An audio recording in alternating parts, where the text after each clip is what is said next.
Hey, who cares? Here we are. We're back here now. And I've got the lovely Kim Lowe on the line. You there, Kim?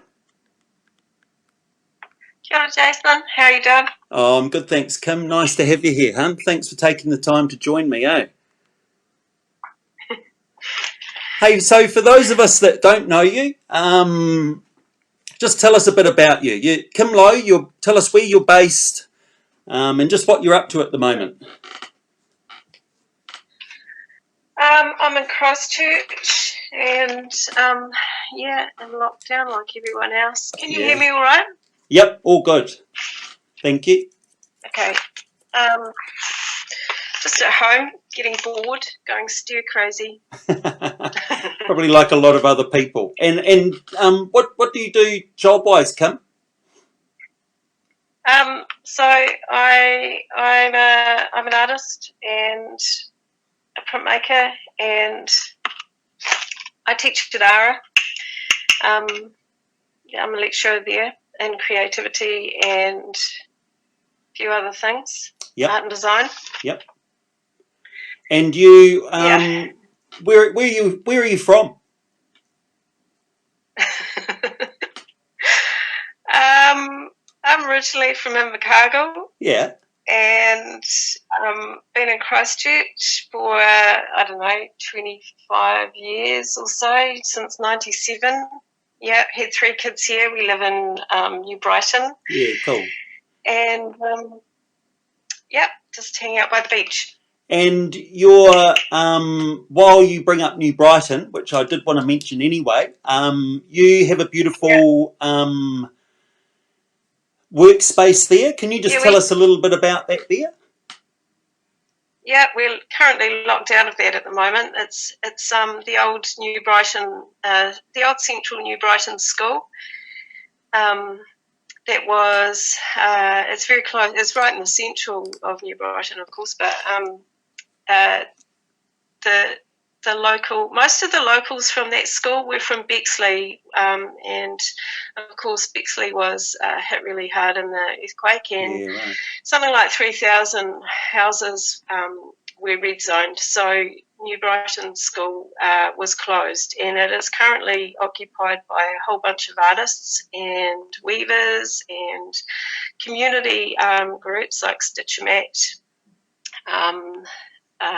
pregnancy help groups, lots of different things like meditation. Quite a few artists, quite a few of us have spaces there. Yeah, cool. Kim, just while you're chatting and while we're chatting, I'm just actually playing a slideshow of your work just to show everyone exactly who and exactly what you do and what have you, and why I've got you here, because quite frankly today, while I just put this little slideshow together, your work's just stunning, Kim. Oh, thank you. Yeah, and I'll just let that run. Is it off my Facebook? Most of it's off your Facebook. Some of it's off your website as well. Some of it's your recent, and I wanted to chat about. We'll come back to that. Your painting and what have you over the last year in particular. Sorry, just to go back to your centre. So the old school, and so how did that come about? That you ended up what's set up there, and how did that come about that happened? Well, it was offered to Renew Brighton. Renew Brighton came about after the earthquakes, and they're a community organisation that brings all of the local communities together. And I had another space in New Brighton called Toi Te Karero, which was in an old bar. And they just invited me to go and be a part of it. They got offered it was owned by the Ministry of Education, but now it is council owned, and they're looking to probably build some housing there eventually. But in the meantime, we're allowed to use it. And listen, that whole story of that kind of community space kind of predates that a little bit for you, doesn't it? Because there's the story of, didn't you have a community kind of space a bit before that, after the earthquakes? Yeah. And can you just talk to us a little bit about that that space and that process, that whole journey from that space to the one that you're in, I suppose? Yeah. Well, I guess the impetus, a lot of that was came about from Teaser, which was, Teaser New Brighton, which is at Wellington, the Mark and Sophie leading space. Yeah. I can't remember what year that was. It might have been 2013. Yeah, possibly. I think. Yeah. And just a lot of it brought a lot of goodwill into New Brighton, and of course there was the earthquake recovery grant, and I was very fortunate to get quite a decent grant of $12,500 to run a lot of community groups up at Toitakaroa, which was the old Matt's Bar in New Brighton. And that kept us going for about 2 or 3 years up there. So it was a shared workspace. I've got a big printing press.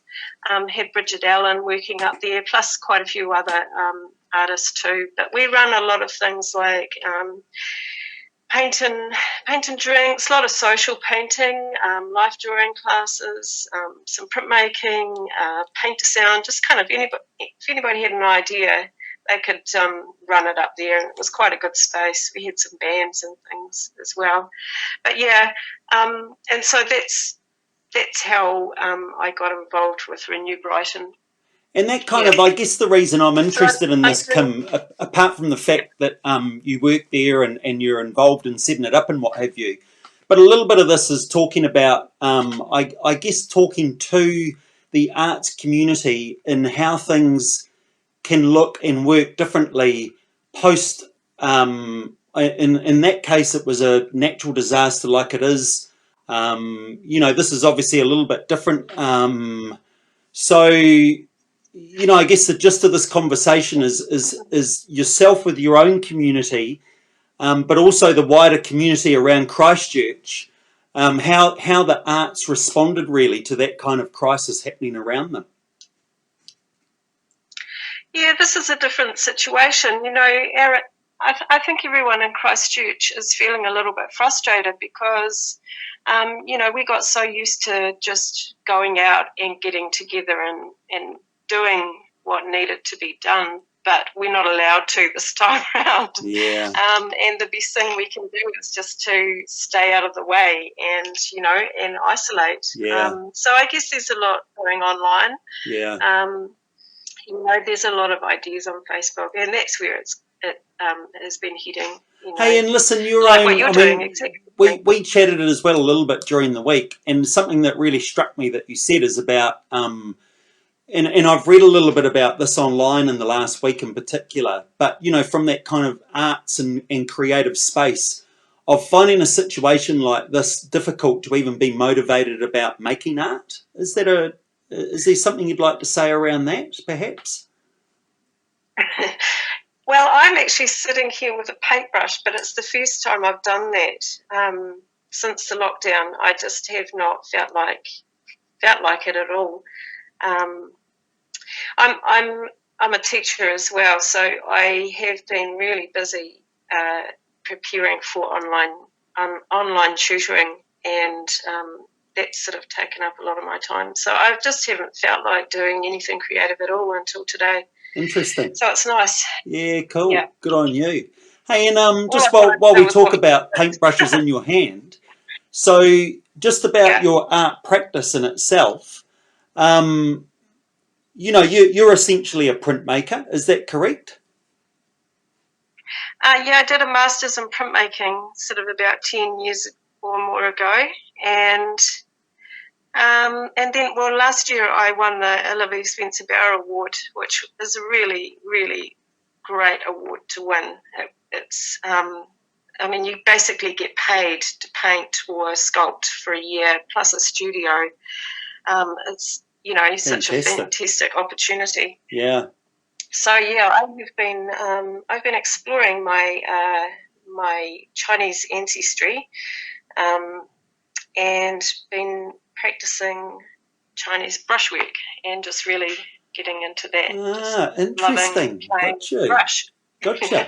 And Yeah, when you talk about, but I mean, most this of is, my Kim, I'm not an artist. Well, not certainly not in any kind of traditional sense or anything. You know, one of the things that struck me, I've been lucky enough to visit your studio, in New Brighton there, and one of the things that struck me was your obvious commitment to your practice.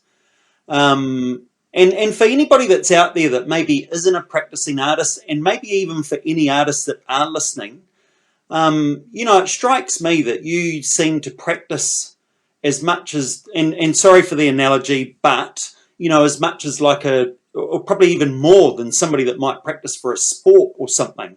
You know, I think about obvious musicians, you know, spending hours practicing.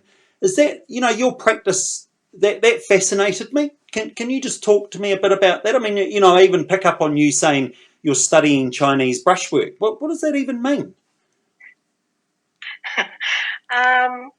Well, yeah, I mean, art is a practice, it's a discipline, or, you know, or paint the different subjects in art, whether it's ceramics or drawing. You know, you start off with a bit of talent, just like any sport, and then, you know, but you're not going to be a good basketballer if you're not out there every day practicing.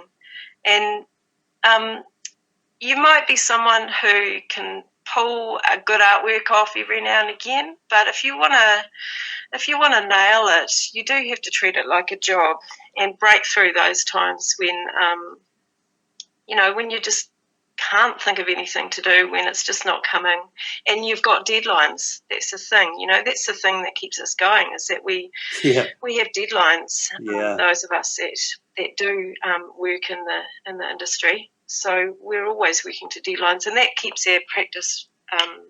You know, it keeps us motivated, keeps the money coming in, things like that. It's just like any job. Yeah, but it's cool, you know. I mean, I admired your that kind of dedication to your practice. Really, when I came in, it was something that really struck me. Hey, listen, just looking, and I can't help but, you know, so I'm looking at your work as it's coming up on the screen, and we're chatting. Do you want to talk to me a bit about your work? I mean, you've already mentioned your Chinese heritage. Do you want to talk us a little bit about, you know, your influences? You know, not just in terms of like the symbols and the outcomes. I even, you know, your colours. I have to say, is even though I'm a hair colorist, I love colour. And one thing that strikes me about your work is there's a certain light or a certain colouring going on. Do you want to maybe chat a little bit about that stuff? Oh, yeah.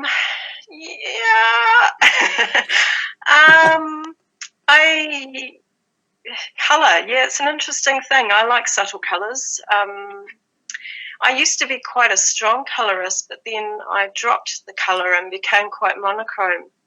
And I think that was quite a good thing to do, because it made me more conscious about form and, I don't know. And especially in printmaking, it helped the embossing and the ghost prints that I do too, which are, you can kind of only see embossing if it's really embossing gets lost if the colours are too strong. Yeah, sure, so, gotcha. Okay. Yeah. Sounds like quite a technical process. The you know, the printmaking, the level that you get to, like actually, you know, technical. Yeah, I'm fascinated with printmaking. It's such an old, you know. The early books were all carved. You know, China started the printmaking process thousands of years ago by carving, and of course the Japanese took it into its own thing too. Japanese woodcut printing, and then sure. You know, etching. Europe has a really an amazing history of intaglio prints and engravings. Yeah, I'm quite fascinated by the whole old-fashioned kind of processes. Yeah, lovely. Hey, and just can we just talk a little bit about you know, I'd love to also acknowledge before we finish this interview part up, your cultural heritage as well. I noticed on your website that you described yourself as Eurasian, and then, excuse me for not probably getting this term correct, but Hainamana, is that correct? Hainamana. It's a Māori term for Chinaman. I love it. That's the old-fashioned term for, Chinaman. Because, of course, in the early days, there were only mostly Chinese men here during the gold rush. They weren't allowed to bring any women out. So my Chinese family have been in Invercargill since about the 1930s. And, it's funny that you ask about. I just can't help doing Asian-looking work, and people look at me quite strangely because I don't look much. I don't look very Asian. I'm very true. Definitely half breed. Yeah. Mixed race. I'm quite European looking, I suppose. Yeah. It's cool though, Kim. But the work just fascinates me, and it's really the only way that I was able to learn about that part of my culture through just books and looking at other artworks. And there's quite a as we know, you're good friends, great friends, obviously with my partner Linda, and you guys have been part of the Asian art tui. Shared lines as well. But I was thinking of the work, that kind of strong identity around the as it's known. So obviously that's a big part of your work and your identity as such, fair to say? I just started reaching out to other Asian artists because, down south we sort of assimilate really well and we just pretend we don't exist often.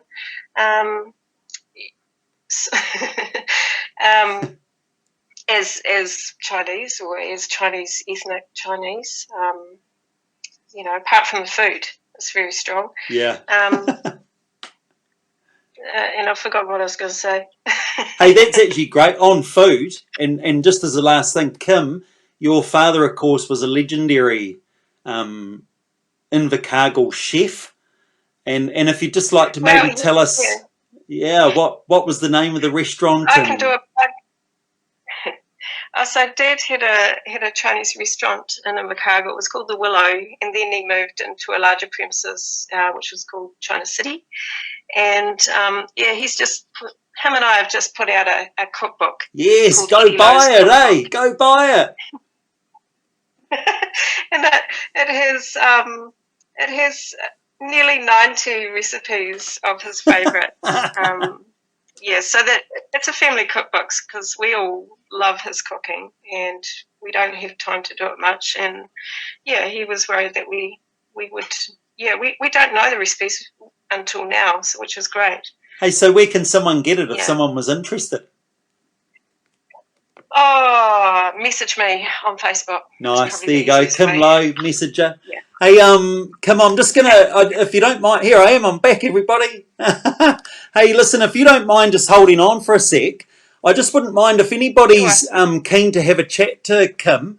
You're welcome, the line's open. Look, here you go. If anybody, we talked about Kim's art practice, if anybody's there and they're interested in giving her a call and having a chat to her, maybe got a question for her, her art practice, maybe it's, to do with how she set up her community group or anything like that there.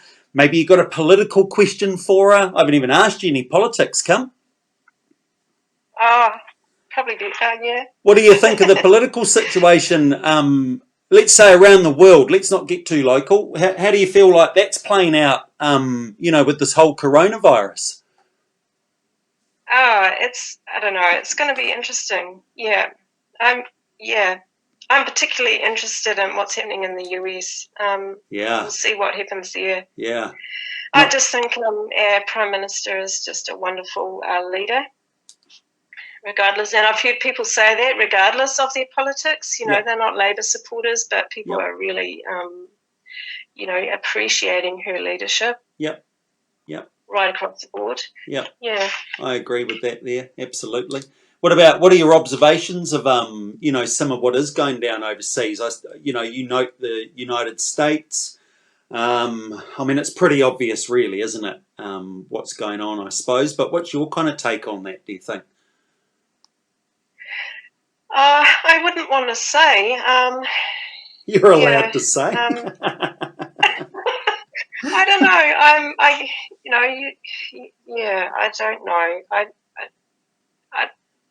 I can't make a judgment. I'm just going to sit and watch. It's kind of it's like watching a train wreck. Hopefully not, but that's my gut feeling. Yeah. And you know, do you have any strong in the next week or so? Yeah. Do you have any strong feelings as to, you know, how things might pan out, say, in the next 2 or 3 years, a little bit more long term? Do you kind of think about those things a bit and have any thoughts? There's going to be so many people who are unemployed, but you know, I am quite an optimist. I think we'll definitely have to be more local. I think local and community organisations will thrive, just because we've already developed some good networks anyway over the last few years, especially here in Christchurch, and I know Wellington is the same. I think in New Zealand we've been doing that quite well. It's good that the emissions are going down because nobody's on the streets in their cars. It's amazing, isn't it? Like, it actually is amazing. I think you can. I was talking about that before I got you on. I mean, I just, it's kind of interesting. Nature's just kind of like rocketing back. It's real. You know, I mean, I read a thing the other day of, you know, goats are wandering into towns because there's nobody around. You know, like, it's just fantastic, actually. I love all of that kind of stuff. I think it's cool. Hey, Kim, what's like the dolphins, Venice canals? Oh yeah, exactly. Well, exactly though. That is so true. And what I read about that was that. I think that was a bit of fake news. What's that? You reckon that was fake news? It was. Yeah. You burst me there. Hey, if I can just point out, just if anybody can see my finger, I'm hopeless at got there. That's a Kim Lowe right there. I'm pointing at a Kim Lowe right at the moment. One of your beautiful print and embossed works that we've got here, that we're lucky enough to have in our house. I'm just trying to find you. I went off. Sorry. All good. I navigated off your page. No, it's all good, Kim. If you can see it in the background, it's just up above Dolly's head while she's having her hair dried. Hey, listen, hun, I reckon that's probably enough time. No, nobody's rung in with questions, which is fine because we had a great chat anyway. I really appreciate you giving me your time. You know, good luck with your. I mean, good that you've picked up your paintbrushes today, but good luck with your boredom. Hopefully that doesn't sink in too much. Always happy for you to give us a call if you feel that way inclined. And good luck with everything, Kim. Cheers. Thanks very much, Jason. It was lovely chatting with you. Yeah, appreciate your time. Take care. Oh, look, there's another Kim Lowe. That's our favourite one we can't show because it's all black and it won't show up on the thing. But this is a beautiful one that Linda and I have got up in our bedroom. So there you go. You're close to us. Get out and shout yourself some Kim Lowe, people, and go buy a book. Hey, thanks, Kim. Catch you later, hun. Okay. See you, Jason. Bye-bye. Oh, well, there you go, everybody. There's Kim Lowe. That's awesome. She's such a talented artist. You saw some of her work that I was playing up there while we were chatting. I hope you didn't mind that there. Mixture. Some of it was her more recent painting stuff, which I know that she's about to have a exhibition. I think it's meant to be on while the lockdown's on, so it's going to happen as soon as possible. And that's somewhere I can't tell you where. I probably should have asked her.